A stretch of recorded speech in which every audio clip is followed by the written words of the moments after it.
Welcome to this explainer. Today, we're going to unpack the absolutely incredible, high-stakes physics that keeps a nuclear reactor operating safely instead of, well, spiraling totally out of control. It's this fascinating balancing act between raw elemental power and incredibly precise mathematics. If you've ever wondered how engineers actually tame the fundamental forces of the universe just to light up our cities, you are definitely in the right place. We're going to look strictly at the fundamental equations and principles derived directly from reactor physics source material to see exactly how this whole thing works. Let's get into it.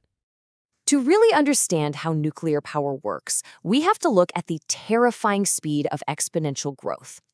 Imagine a scenario where a microscopic imbalance, literally just a tiny fraction of a percentage point, can multiply a reactor's power by 22,000 times in just one single second.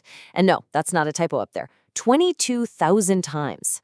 That staggering figure is the very real reality of nuclear physics. It perfectly sets the stage for our journey today, because you have to ask yourself, how on earth do you control a system that wants to grow that fast? Okay, so let's dive into the very beginning of the chain reaction. A single atom splitting.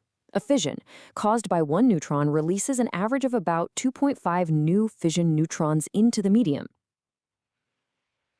It's not just a simple one neutron in, one neutron out situation.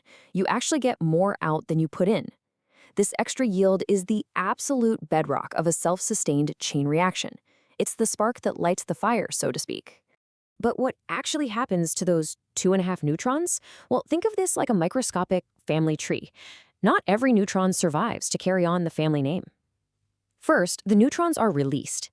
Then some simply don't interact with any nuclide at all, basically leaking right out of the reactor volume. Others are lost to captures that just don't result in fission. But the ones that do survive, the ones that successfully go on to cause further fissions, make up step 3. These successful neutrons belong to what physicists call the next generation, relative to the parent generation that produced them. So the absolutely crucial point here is this specific ratio known as the multiplication factor, or simply K. It's the number of neutrons in the next generation, which we call N prime, divided by the number of neutrons in the current generation, just called N. This single variable, K, is basically the VIP. It's the dictating parameter through which the entire status of the reactor's neutron population growth is expressed. Literally, everything revolves around K. Now, what's really interesting is how straightforward the rules of the game are once you wrap your head around K. There are basically 3 distinct states. If K equals exactly 1, the neutron population is perfectly steady and unchanged over a generation. If K is greater than 1, well, that indicates growth in the neutron population. And if K is less than 1, you've got a diminishing population. That's really it. To run a stable power plant, engineers are constantly chasing that perfect Goldilocks balance of K equaling exactly 1. But as you'll see in a moment, the math makes that incredibly challenging. The dense differential equations dictating all that growth prove that a nuclear reactor isn't just some static fire you can just casually throw another log onto. It is a highly dynamic environment balancing on a mathematical knife's edge. These equations calculate the rate of growth by taking that multiplication factor, -1, and dividing it by the time it takes for a generation to occur. It gives us a formula mapping exponential growth, exponential fall, or a steady state. And the stakes get even higher when we introduce generation time, represented by the Greek symbol lambda. This is the time gap between those neutron family generations we talked about earlier. And this is exactly where the speed of the system becomes totally mind-blowing. In a thermal reactor, the generation time is less than a millisecond. In a fast reactor, it's less than a microsecond. Think about that. The time between a parent neutron splitting an atom and its child neutron doing the exact same thing happens in a fraction of the blink of an eye. Which brings us right back to that terrifying number from the beginning. Let's say we assume a realistic generation time of 0.1 milliseconds. That's 0.00001 seconds. And our multiplication factor, K, increases by a tiny, tiny fraction of just 0.001. What happens? Well, plug that into the exponential equation, and the neutron population violently multiplies 22,026 times its initial value in exactly 1 second. An almost imperceptible bump in the math leads to an immediate, massive explosion in power. Uncontrolled growth of the neutron population means uncontrolled growth in the fission rate, which obviously means an uncontrolled growth in the reactor's power level. So this begs an incredibly urgent question. How on earth do engineers stop this explosive exponential math from becoming reality? I mean, if human reaction times are nowhere near fast enough to catch a microsecond generation gap, how do we safely operate these machines at all? The secret to safe design is actually brilliant. It involves engineering the reactor to take advantage of something called delayed neutrons. See, while most neutrons are released instantly during fission, a small fraction of them are released later. Because their emission is delayed, they intentionally lag behind and artificially increase that terrifyingly short effective generation time we just talked about.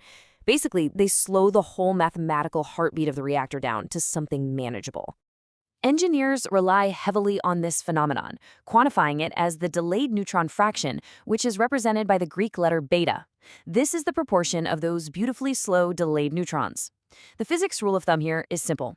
The larger the delayed neutron fraction, or beta, the easier it is to safely control the reactor's multiplication factor.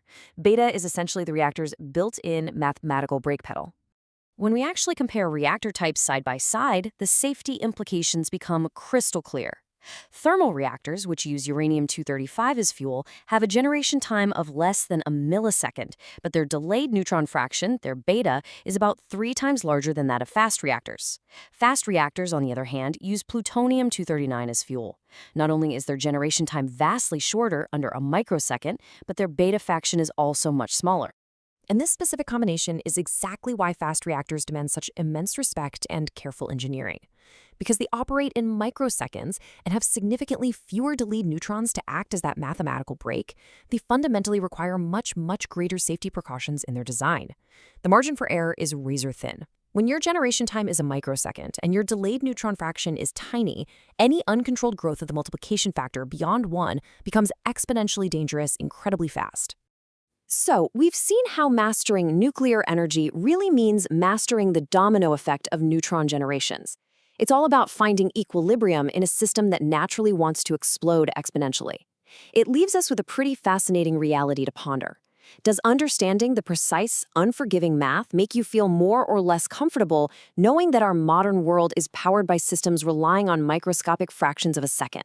The physics are sound, the equations are proven, but wow, the balance is breathtaking.